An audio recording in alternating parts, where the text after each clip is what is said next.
వినాయక చవితి పండుగ విశిష్టత మరియు శాస్త్రీయ కారణాలు.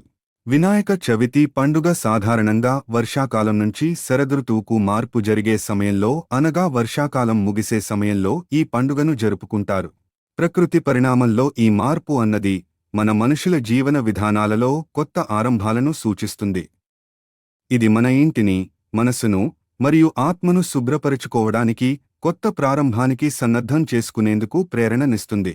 ప్రకృతి పరిణామం వలన వాతావరణంలో వచ్చే మార్పుల వలన మన శరీరంలో ఈ సమయానికి రోగనిరోధక శక్తి తక్కువగా ఉండడం మరియు కలుషిత నీటి ద్వారా వ్యాధులు వచ్చే అవకాశం ఎక్కువగా ఉంటుంది.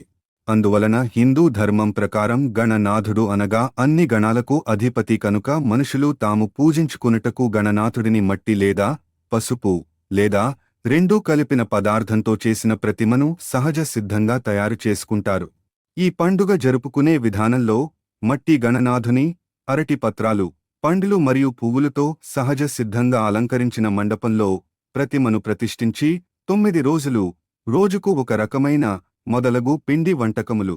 మొదటి రోజు గణపతి ఆవాహన పూజ రోజున నైవేద్యంగా మోదకం వంటకం. రెండవ రోజు సంకటహర గణపతి పూజ రోజున నైవేద్యంగా పానకం వంటకం. మూడవ రోజు గణపతి జప పూజ రోజున నైవేద్యంగా వడపప్పు వంటకం. నాలుగవ రోజు చతుర్థి పూజ రోజున నైవేద్యంగా బెల్లం.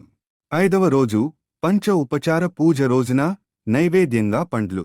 ఆరవ రోజు గణేశ సహస్రనామ అర్చన పూజ రోజున నైవేద్యంగా కుడుములు వంటకం. ఏడవ రోజు ధూప దీప పూజ రోజున నైవేద్యంగా పూర్ణాలు వంటకం. ఎనిమిదవ రోజు మహాగణపతి హోమం రోజున నైవేద్యంగా చలిమిడి వంటకం.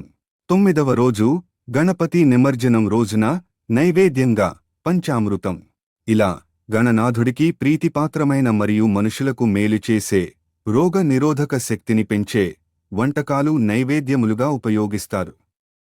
9 రోజులు ఇలా మనుషులు అందరూ ఒక్కచోట చేరి ఆ గణనాథుడిని పూజించే విధానంలో మనుషులలో భక్తి పెంపొంది, మంచి గుణాలు ఉన్న మనుషుల మధ్య మానవ సంబంధాలు ఏర్పడి మానవత్వం పెంపొందుతుంది.